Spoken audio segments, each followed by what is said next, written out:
इन बातों की जरूरत भी नहीं पड़ती। यहां ध्यान गया होता तो सृष्टिकर्ता वाल्मीकि दयावान के हाथ में क्या नजर आता है? कलम। हम बदल गए होते, हम बदल गए होते। हम बदले नहीं क्योंकि हम बेईमान रहे वाल्मीकि नाम के प्रति। हम बेईमान नारा भी लगाते हैं, गर्व से कहो हम वाल्मीकि हैं, बनते थे। झगड़ा हो जाए तो वाल्मीकि शक्ति अमर है, झगड़ा हो जाए तो वाल्मीकि शक्ति अमर है। और खुशी हो फिर परिवार को लेके किसी और शक्ति को मानने चले जाते हैं, फिर वाल्मीकि शक्ति अमर नहीं है, फिर मथा कहीं और देखते। ये ईमानदारी पैदा करता है। जिस दिन ये ईमानदारी आ गई उस दिन आपके मुकाबले की दूसरी कौम नहीं होगी। जितना दिमाग आपके पास है, ताकत आपके पास है, ताकत की मिसाल आप में से दे रहा हूं, इतिहास में से नहीं देता। तो इतिहास में आप कहते हो कि एकलव्य तो बड़ी बात है, बाबा जीवन सिंह तो बड़ी बात है। मैं आप में से मिसाल दे रहा हूं आपको। कई बार घटनाएं होती ना, रोज सीवन में हमारा बच्चा उतरा और दम घुट गया उसके अंदर, और दूसरा कौन उतरता उसे निकालने के लिए?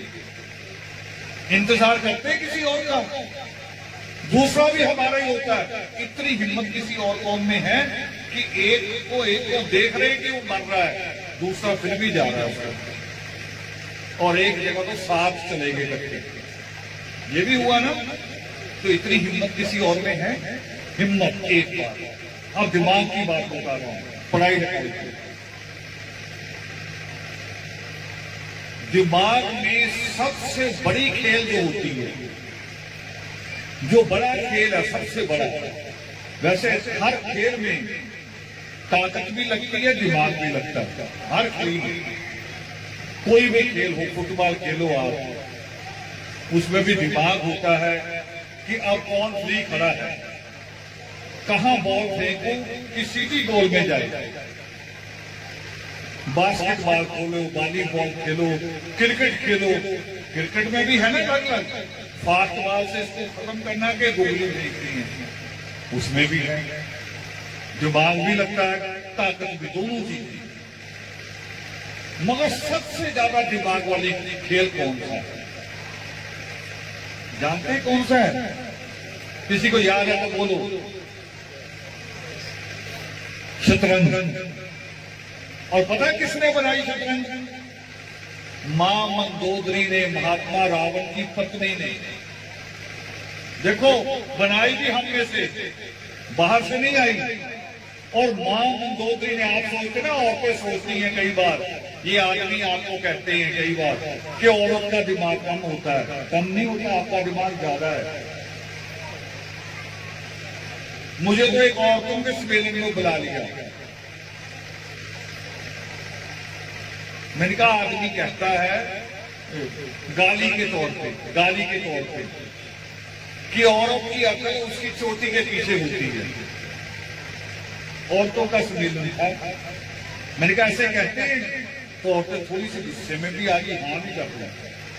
मैं कहा गुस्सा मत करो, मैं इससे अगली डिग्री बना रहा हूं आपकी, कि आपकी अकल तो चोटी के अंदर शायद बची हुई रह भी गई है, आदमी की तो उड़ चुकी है, उसकी तो बची नहीं बेचारे, आपके पास है। ये पता है शतरंज कब बनी थी? जब महात्मा रावण ने लंका का कब्जा दोबारा लिया, तो लंका की सुरक्षा कवच कैसा होगा, उसकी सुरक्षा कैसे होगी? शतरंज में क्या होता है? सिपाही, घोड़े, हाथी, वजीर, यही होते ना। ये कोई खेल थोड़ी है, ये सुरक्षा कवच का लंका है। और मां मंदोदरी ने बना के दिया था महात्मा रावण को कि लंका की सुरक्षा ऐसे होगी। उसे कोई तोड़ नहीं सकता था, वो तो विभीषण और हनुमान ने तोड़ा। विभीषण रावण का भाई था और हनुमान नई बात कह रहा हूं, अचंभे में पड़ जाओगे। हनुमान और भीषण का दामाद, ये भी वाल्मीकि रामायण में। आप अचंभे में आपको तो बलि सती हो गया, ये कैसे आगे बात। गूगल में मिल भी जाएगा, ज्यादा दूर नहीं जाना पड़ेगा, मिल जाएगा। हमने भी कई बार डाला। वो ना तोड़ते तो टूटता नहीं, अंदर से तोड़ा गया। और शतरंज छोड़ दो, अगर सारे बात छोड़ दो, शतरंज अगर सारे लोग नहीं खेलते, ताश सारी बरादरी खेलती हमारी। और मैंने कई बार खड़े होकर देखा, ऐसे 4 पत्ते ले लेंगे, उसको छुपा के भी रखना होता है, भी सामने वाले को दिखाने नहीं। मगर इतना तेज दिमाग है इनके पास कि सामने वाले ने कौन सा पत्ता उठाया, कौन सा गिराया, उसी से बता देते कि इसने छुपाया कौन सा। बताओ ये होता कि नहीं होता? ये होता कि नहीं? और यही दिमाग अगर आपने लगा लिया पढ़ाई में, तो कंप्यूटर फेल हो जाएगा कि नहीं हो जाएगा? आपके आगे हो जाएगा। बस कोशिश करने की जरूरत है। मैंने जितना कुछ भी बोला ना, वो यही इस बात पे लाने के लिए बोला। और सृष्टिकर्ता वाल्मीकि देवान यही बात कह रहे हैं। मैंने छोड़ दी थी बीच में। मैंने कहा था कि वो मुक्ति का मार्ग बताते हैं। क्या मार्ग है?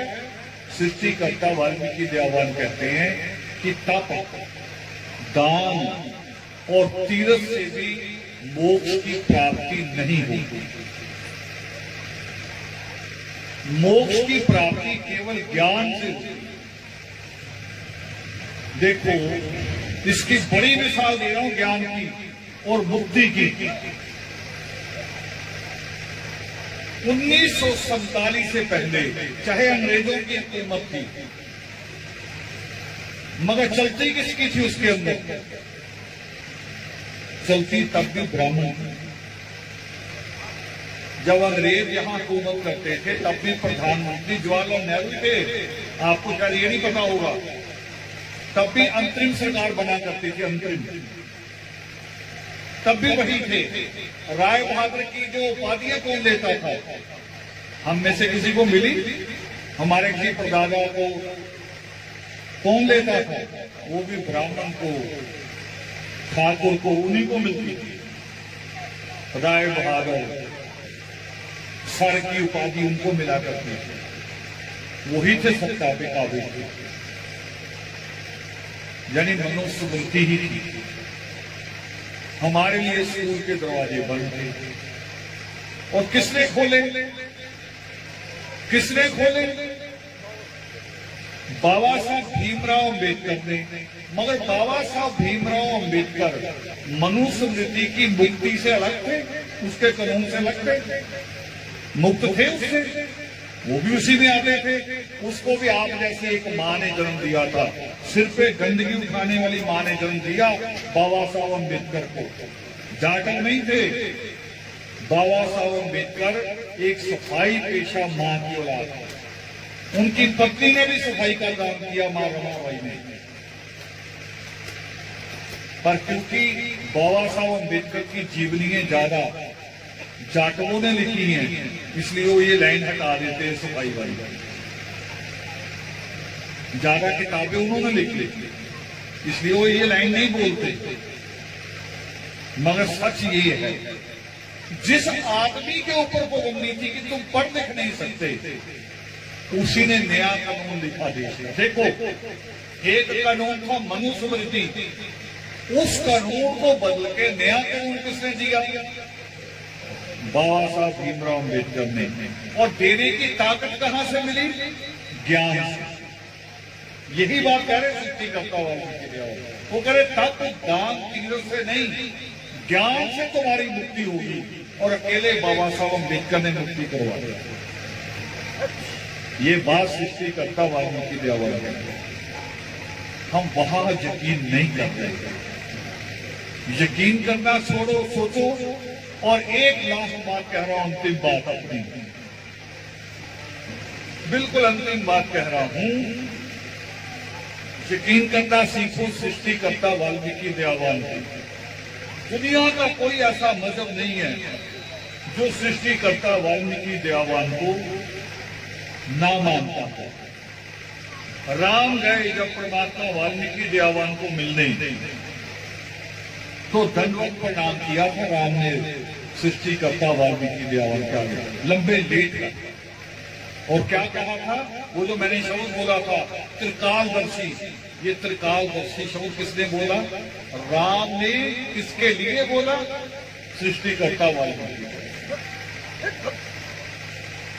ब्रह्मा अपने पोते भारद्वाज को कहते हैं कि मोक्ष का ज्ञान यहां से मिले, जिसको गुरु नानक ने बोलते हैं वाहे गुरु। वाहे गुरु कोई शब्द ही नहीं है, वो असल में शब्द है वाल्मीकि ही गुरु। असली शब्द ये है जिसको गुरु गोविंद सिंह ने लिख दिया था। जब गुरु गोविंद सिंह लिखते हैं दशम ग्रंथ में, तो वो पूरा वाल्मीकि लिखते, वो वाहे गुरु नहीं लिखते। देखो वो सारे मान रहे हैं, एक हम ही नहीं मान रहे जो वाल्मीकि कहलाते हैं, हमें बेईमानी कर रहे हैं। तो जिस दिन यहां आ गए उस दिन कोई कमी बाकी नहीं रही, कोई कमी नहीं रही। तो मेरी प्रार्थना आपसे यही है कि सृष्टिकर्ता वाल्मीकि दयावान पे यकीन करना सीखो, और जो डर में है आप किसी भी देवी देवता के, पीर फकीर के, भूत प्रेत के, उस डर से मुक्त हो जाओ। ऐसा कुछ होता है।